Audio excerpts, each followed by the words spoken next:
it's Felicity here with Get Your Rock Out with a couple of the wonderful lads from Destoyer. How are you doing today? Awesome. A bit tired, but good. Thank you. And we're here at Damnation Festival in Leeds, and you guys are headlining tonight. Are you completely stoked for it?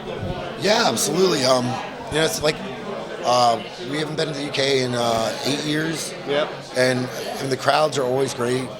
So much fun. I think particularly Leeds was a really good show for us too. Jacob's Well, I think is what. Yeah, I think Jacob's Well. So we were excited to get back here. Yeah, absolutely. Of course, I mean, every place that we played in the UK this weekend has been great. Brighton we never played before. In London, we played the exact same place that we played the last time, and it was fantastic.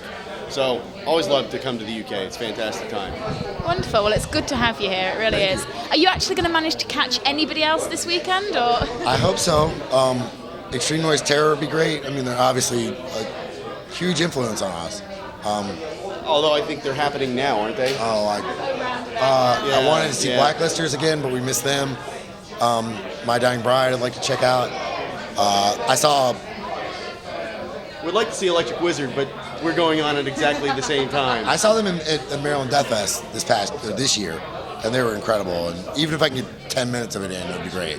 So maybe we'll cut the set short. Yeah, we should. I think we should just cancel. Get off stage and just go over there. Yeah. We could break a leg. Or a finger. Finger. Maybe not a finger. Maybe his finger. It'd have to be something. I think it'd have to be something a bit more impressive than a finger, though. I can't see. Yeah. My guitar. Yeah. You could break all your fingers. That would work. That would take a bit of time, though. It would. I'd get bored. But yeah, so I mean, I'd love to see them, but I don't think we're going to be able to see them, unfortunately, because again, we're at the exact same set time. So, who else? I really want to see My Dying Bride. Extreme Noise Terror, but they're playing now. I can't. I'd have to look. Have you seen any bands yet? No. R Noir would be cool. Camel Bomb we might be able to catch. No, that's cool. So. That's cool. It's kind of funny. It's all happening today. There's nothing. It's not multi-day. It's a nice festival, though. Good crowds as well. So always a good one. Always a good one. You guys, you've had a new album just literally come out a few days ago. Yep. So how exciting! I mean, how are you feeling about fan reactions so far? I'd say that the support has been overwhelming. It's been like a little over 5 years since we put out the last record, and the fact that we still have a fan base that kind of bears with us and and like, it's amazing. It's so flattering. It's received really warm reception. So I think we're very fortunate to have the dedicated fans that we have, and we're really glad that everybody likes it. I mean, we put a lot of work into it, and I think that people are getting that. So it feels great, and we're incredibly lucky to have the fans that we have. So it's great to come out and play and to communicate with them one-on-one and find that out. It's fantastic. How many songs can we be expecting from the new album in the set list tonight? Only about 4, because we're still having a difficult time getting to where we can revamp the whole set list. So we've been adding songs in slowly to the same set list we've been playing. So hopefully with a little bit of downtime, we're going to renovate the set list. Not just that, we have a pretty fair spattering of all of our records. And, obviously you can't please everybody all the time. But we try to, play the songs that we want to play and that people want to hear as well. How do you decide what goes into the set list? Because you have got a wealth of material. It must be a horrible decision to have to make. Take a dart for No, we've got a few staples that we always have to play, like Trojan Horror or Piss Angel. We always have to play those. Terrifier, because that's the one that's emblematic of that record. There are the staples. The list of staples seems to get bigger, though. That's the problem. And so the issue of what to cut. We've already started to cut staples like Loathsome. We no longer play. It's a long song, and to be quite frank, we've got so much material now that we need to economize. So, and we're trying to make this set a little bit tighter and shorter and faster. So, Loathsome had to go. But that's what we're doing. Is we're sort of in the middle of retooling our set. Do you ever feel like kind of doing a couple of shows and saying, you know what, we're just going to play total back catalogue stuff that we never play live? We do pull out some old stuff. Like we've never really played Hyperviolet before, and we are playing Hyperviolet. Hyperviolet. Our 5th time playing it total. The entire career. Yeah. So, I mean, there's some requested songs off of Everybody wants to hear Junkyard God, but we got to dust that off at some point. Yeah, so, I mean, with Adam, we'll go back in and probably relearn all that stuff and play some old... Yeah, we will. Do you have any requests? No, I've never seen you live before, so Okay. tonight is going to be my first time. I've finished interviews like with enough time to see you, and so to be honest, if you play any of your material, I'm yeah. going to be. I will definitely play some of our material. I hope Some of so. our material. Yeah, as long as I don't get out there and find it's just a full cover set, you know. No, that was last night. Brilliant. Now, I've heard last night went really, really, really well Yeah, as well. It was a lot of fun. It Yeah. was fantastic. It was really good. The kids were manic, and it was a hot, sweaty night in old London. It was cool. Yeah. Brilliant. And you've released a short story along with the deluxe edition of the album as well. I mean, what kind of brought this decision about? Where did that come from? I don't think it was actually meant to really be tied in. JR kind of wrote it and presented it to us, and we thought it was great, and we kind of just tossed around the idea of putting it in the record in some expanded editions, and it seemed to work. I mean, it's not like a concept, but there's like underlying themes that kind of touch each other, but like not Not a concept. a concept. And do you think that you'd like to kind of experiment a lot more with doing that with future releases and tying a lot more stuff in with the albums as well? Well, aside from just the music, like albums are, at least in my eyes, like the packaging, the artwork, like everything kind of goes hand in hand. It's one small piece of a greater sum. And we like that. There was Greater whole. The sum of the parts. Oh yeah, okay. Yeah. He went to college. I did. Technically, we're all at college right now. Oh yeah, that's right. But I echo his sentiments. The entire package of a record, say a book burner, is not just the music, the stuff you could easily digitize. It's also the presentation, the artwork that goes into it, all the lyrics, and in this case, the short story, which is an integral part to the CD. So, aside from just being something that makes the actual physical disc more valuable to have, it's also part of the finished piece. The aesthetic, yeah. Yeah, it's part of the finished piece. So if you don't get that, you're kind of missing out on a lot of it. And you've also included a second CD of a disc of covers in there as well this time.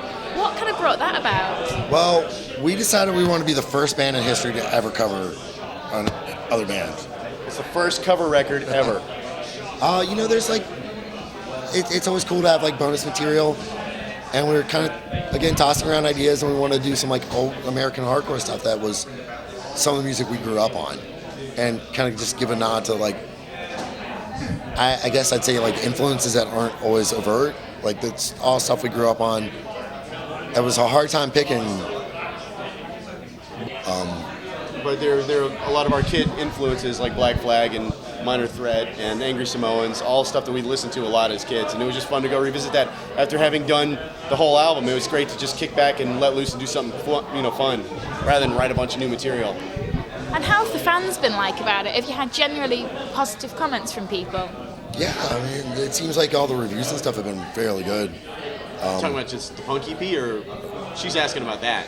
Oh. I think Yeah, no. the punk EP. I mean, it seems like everything's been very positive, and I mean, we're very grateful for that. Nobody at the end of the day wants someone, you don't put all this work and effort into it for people to hate it. You don't want to be like, oh man, people hate us, it's awesome. I mean, we do this for our enjoyment, and we're very flattered that people enjoy it so much. And do you still enjoy producing music, playing gigs, touring just as much as you ever did? Yeah, absolutely. Because we don't burn ourselves. We don't burn ourselves out. We do it as much as we feel comfortable. We get to places and play cool gigs like this where we want to see bands and see some of our fans, and it's always fun for us. If it wasn't fun, we'd stop doing it. So that's why we don't tour, non-stop, because it would definitely wear thin. It would take us away from our families for an uncomfortable amount of time. So because we can come back to it and leave it in a more balanced way, it's a lot more fun for us to do. So that's why we'll probably have a greater longevity than we would otherwise.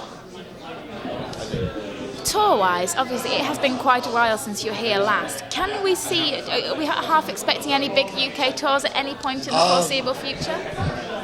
Well, Never say never. We don't really have any concrete plans for next year, but I mean, we do plan on doing more than we kind of have. I mean, so the point of this is, yes, we'd love to come back to the UK very soon. We've been talking to our promoter about different packages that might be really cool. And so the plans are in there. We can't really talk about them yet because they're in the early stages. But let's just say we hope to get back here next year. How do you feel that the whole UK scene has progressed since you first started playing here? I don't know, because we don't really stay out of touch because the world's kind of small with the internet anyway. So all the UK folks that we've been in touch with before, we're still kind of in touch with on a daily basis through Facebook and whatever else. But it seems like it's as big as it was, if not bigger, in 2000 and whenever it was we came here. 2006? Yeah. 2006 or 2004? 2006. Yeah. But it's great. It's a great, huge scene, and people seem to be really positive. And it's kind of like not to say anything about other crowds, but like it seems like the UK crowd like really has a lot of fun. And like I said, we do this because we enjoy it. So when the crowd's having fun, we're having fun. It's kind of what we love that, And do you find that you have a country that's most receptive to you, and one that you know, if we tour there, we're going to have an exceptional reaction wherever we go? The UK up there? Yeah, UK or Japan. Absolutely. UK or Japan would be up there. Yeah. And the States. Antarctica. Yeah. The Arctic. It's been a while since we've been there, though. Yeah, it has been. We got to go back there. North Pole. That's not a country, though. Oh, right. Anyway, those It's just places. like a region. Whatever, that's what I'm talking about. We play for the polar bears. It seems like everywhere we go, we get a really good response. So again, we're very fortunate. Our fans come out wherever we play, so it's pretty cool. And album-wise, obviously there was quite a gap between albums this time. Will it be the same again, or are you thinking that you're... I mean, like I had mentioned in an earlier interview, I think every band sort of goes through a period of instability at some point, and ours was between the last record and this one, for various reasons, none of which would be interesting if you put them in a movie, but nevertheless, these things were a confluence of events that caused us to be delayed for 5 years. We obviously have a member change. We actually went through 2 member changes because our original replacement for Brian did not work out, and so we got Adam, which has been an absolute windfall for us. He's been great. He's he's breathed new life into the band, just being a new blood and being a really fantastic drummer. I don't think we're going to delay that much again. I just got to get some other stuff for my band done, and then we're going to go right back into the writing process for the next CD. So hopefully just a couple of years. Yeah, well, we'll hugely look forward to that, I'm sure. Obviously, with Adam in the band, do you feel already as though you're playing completely as a unit and that you're touring as a unit? Have you already got that? Oh, yeah. Absolutely. We've known Adam for a number of years, and not just his talent. He's a great dude, and he just kind of fits with us. Like we all get along really good, and it's almost like it's actually more. We're a lot closer with Adam than we really were with Brian towards the end. Absolutely. We were kind of alienated towards the end with Brian, and we're just like tight knit. It's fantastic. And so the next kind of 6 to 12 months, where should we expect to see you? What can we expect from you? Oh wow. Well, we're doing Maryland Death Fest. I know that. Maryland Death Fest, and we're maybe Europe. We're talking about Europe for next summer. We're just not sure exactly where or when. Hopefully come back to the UK. Probably not Japan again for a little while because we've done that, and that usually goes every 5 years or so. Maybe Australia. Yeah. Hopefully Scandinavia. Oh yeah, Scandinavia. Yeah. Hopefully a lot of places we've never hit, which is quite a lot. So we'll be busy. Well, thank you so much for taking the time to talk to us today. It's been a complete pleasure. Cheers. And we're really, really looking forward to tonight. Very good. Brilliant. We are too. Thank you very much. Thanks. Thank you. Good to meet you.